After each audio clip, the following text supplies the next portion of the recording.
시편 143편 우리 한 절씩 교독하겠습니다. 여호와여 내 기도를 들으시며 내 간구의 귀를 기울이시고 주의 진실과 의로 내게 응답하소서.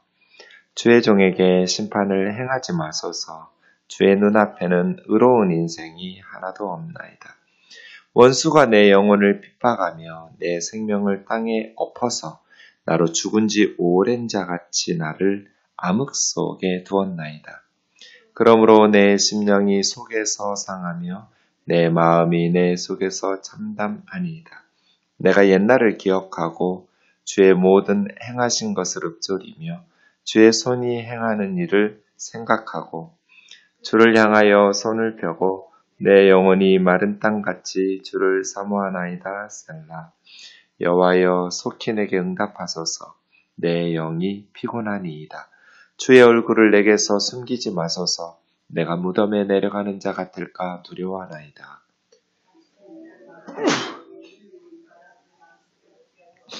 내가 주를 의뢰함이니이다.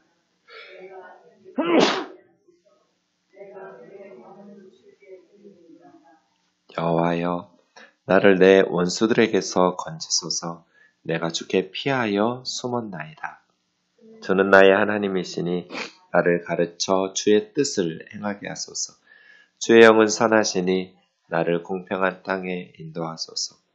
여호와여 주의 이름을 위하여 나를 살리시고 주의 의로 내 영혼을 환난에서 끌어내소서. 주의 인자하심으로 나의 원수들을 끊으시고 내 영혼을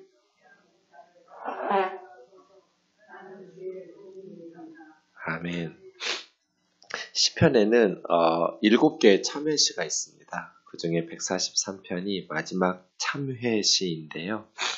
140편에서 143편까지 이렇게 애가라고 하는데요. 슬픈 노래이죠. 그래서 마지막 이렇게 계속해서 140편부터 143편까지 비슷한 내용이 쭉 이어지고 144편 내일 볼 말씀은 새로운 시편이라는 것을 내용적으로 또 볼 수 있습니다. 다윗의 시라고 되어 있고 70인경에는 다윗이 압살롬에게 박해받는 때라고 되어 있기도 하지만 성경학자들에 따라서는 이게 사용된 표현들이 다윗 시대라기보다는 바벨론 포로 후기인 것 같다 이렇게 추측하는 분들도 있습니다.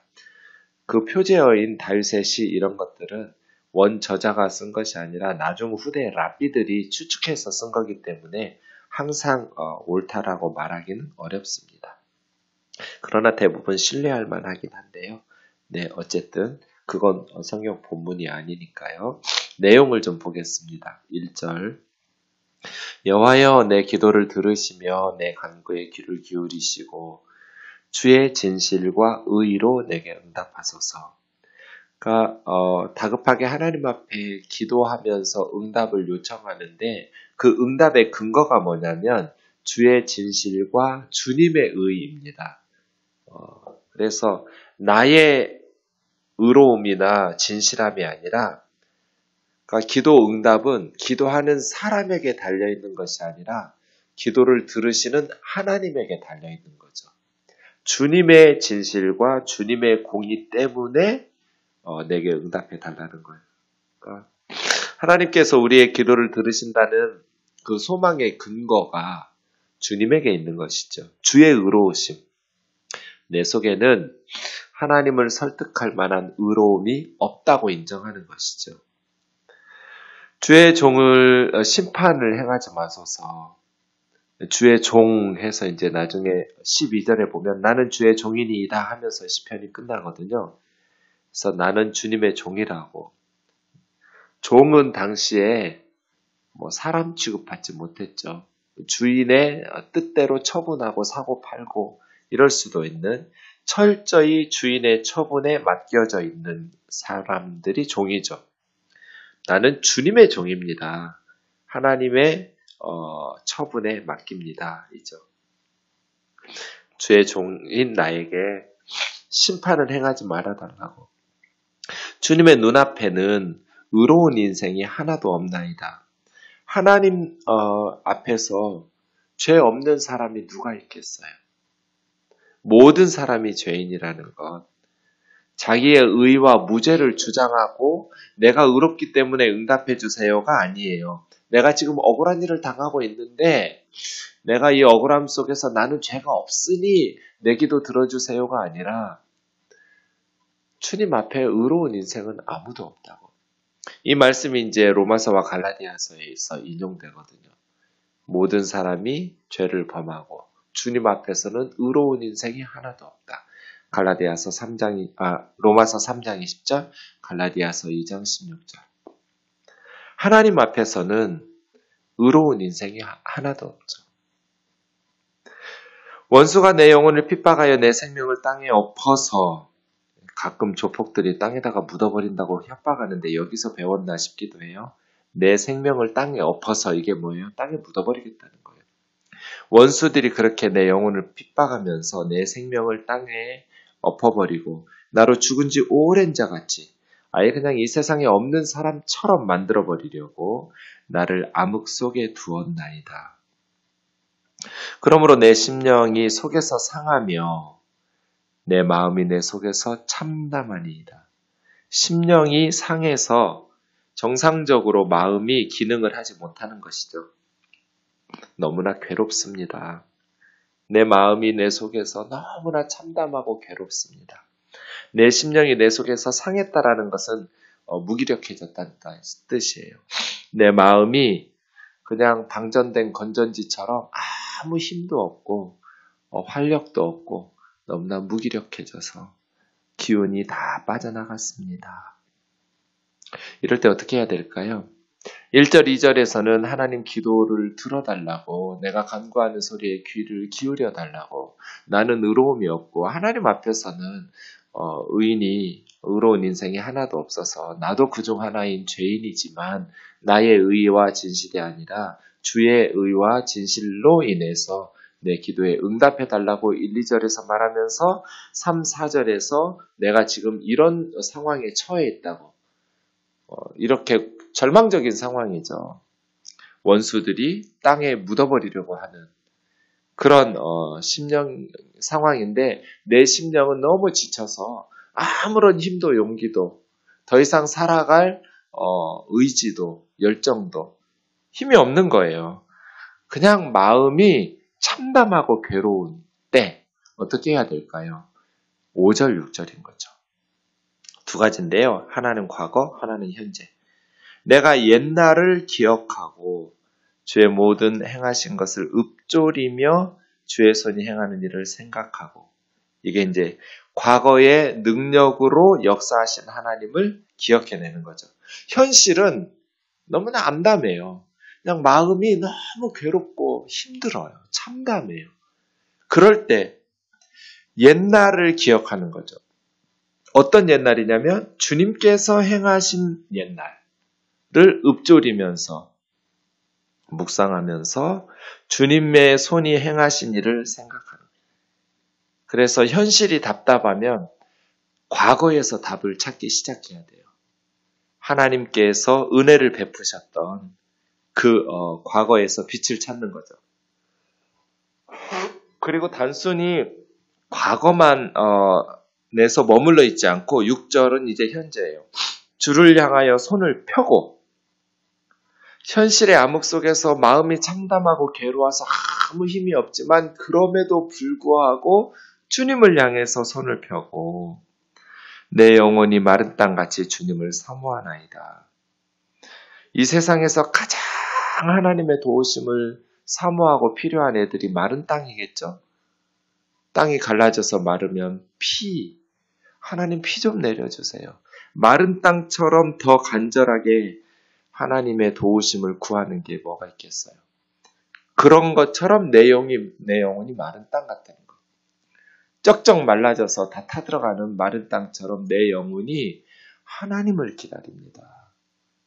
과거에 은혜 베푸신 하나님의 손으로 행하신 일들을 생각하고, 지금 힘들지만 마음이 너무 괴롭고 참담하지만 주님을 향해서 손을 펴고 마른 땅이 하나님의 도우심을 기다리고 제발 피 좀 내렸으면 하고 간절히 하나님을 기다리는 그 심정으로 내 영혼이 주님을 사모하고 갈망한다라는 것이죠. 이 두 가지예요. 이게 이제 하나님의 응답을 구하는 사람들의 자세겠죠. 하나님께서 이러한 사람들을 바라볼 때 가만히 계시지 않겠죠. 기도하는 내용들이 이제 7절부터 10절까지 나옵니다. 여호와여 속히 내게 응답하소서. 내 영이 피곤하나이다. 피곤하다라는 것은 그냥 다 사그러져 갑니다. 내 생명이, 내 영혼이 죽어간다는 뜻입니다. 더 이상 버틸 힘이 없습니다. 하나님, 그런 의미예요. 완전히 죽고 나면 아무 가능성도 없죠. 아직 생명이 붙어 있을 때 빨리요 빨리 하나님 속히 그렇죠. 여호와여 속히 내게 응답하소서. 내 영혼이 죽어갑니다. 주의 얼굴을 내게서 숨기지 마소서. 내가 무덤에 내려가는 자 같을까 두려워하나이다. 무덤에 누가 내려가겠어요? 시체죠. 그러니까 내가 죽을까 두렵습니다. 그 말이에요. 하나님이 나와 함께하고 계신다라는 것을 거둬들이지 말아주세요. 주의 얼굴을 내게서 숨기지 마세요.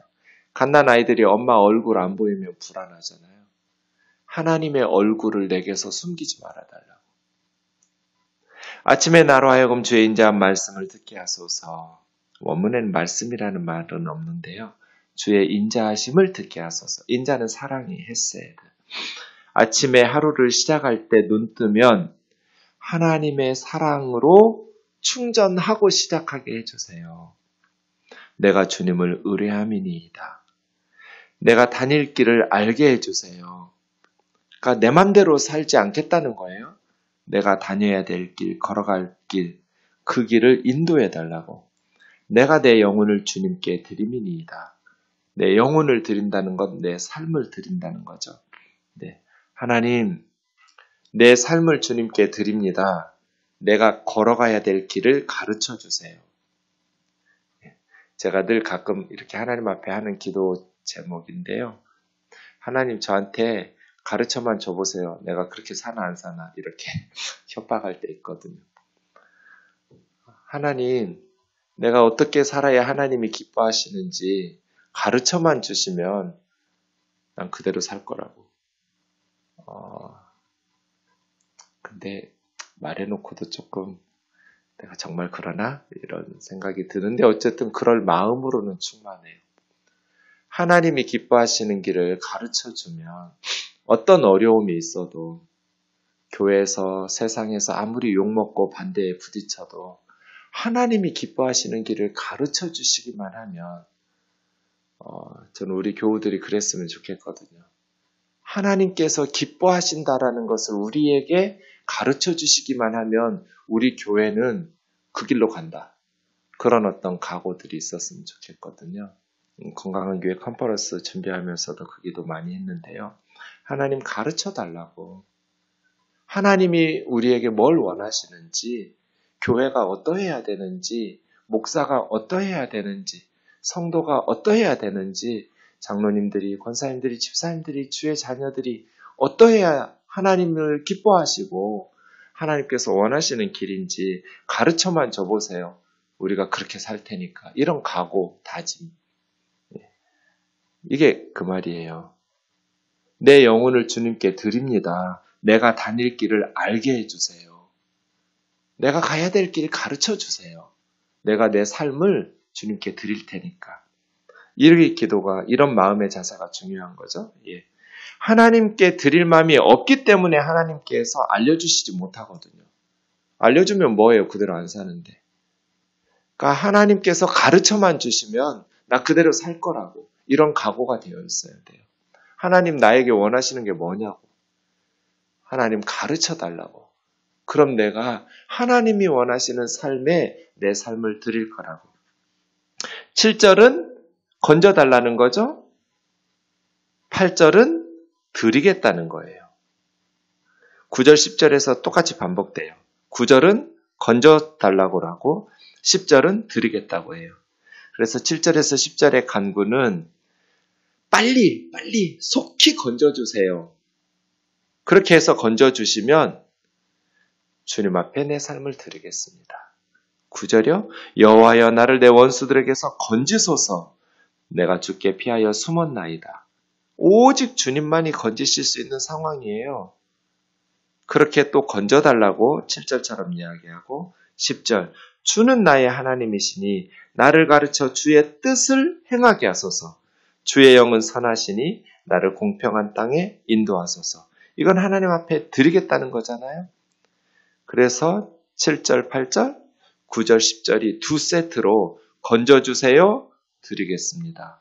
건져주세요, 드리겠습니다. 반복하고 있죠.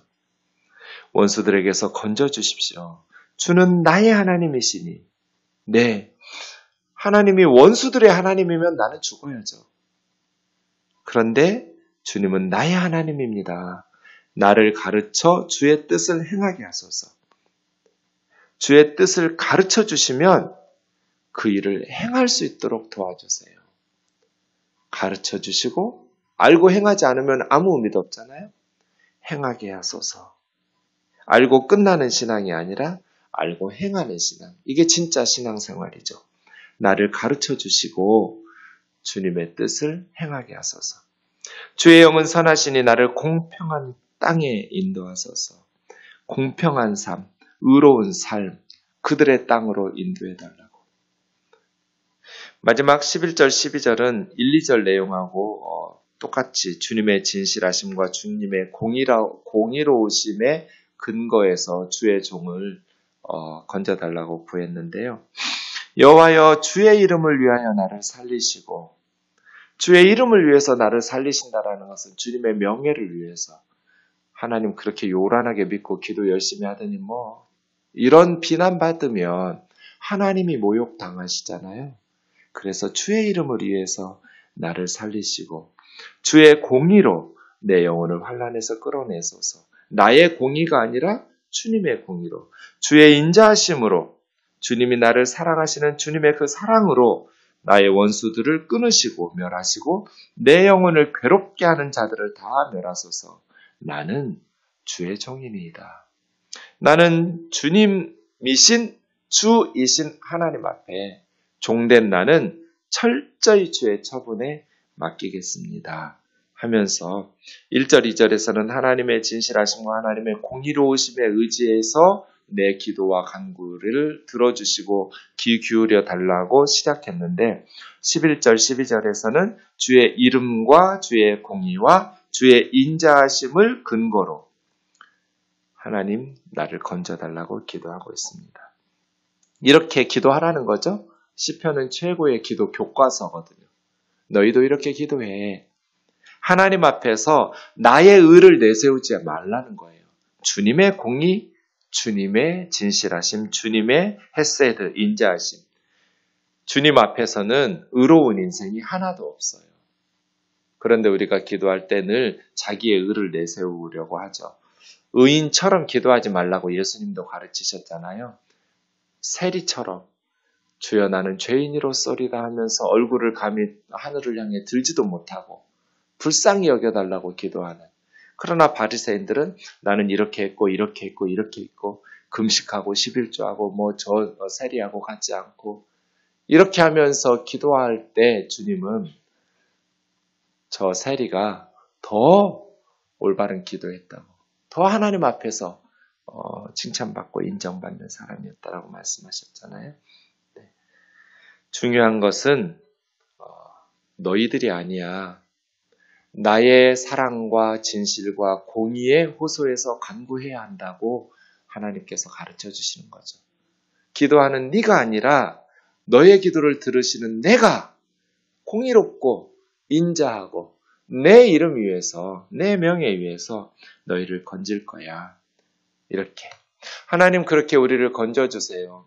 건져주시면 하나님 잊어버리고 이제 편안하게 살만할 때 내 맘대로 세상 속에서 살지 않고 하나님께서 나를 건져주셨으니까 하나님의 길로 걸어가고 하나님이 원하시는, 하나님 나 건져주세요 해서 끝나지 않고 내가 드릴게요. 나 가르쳐주세요.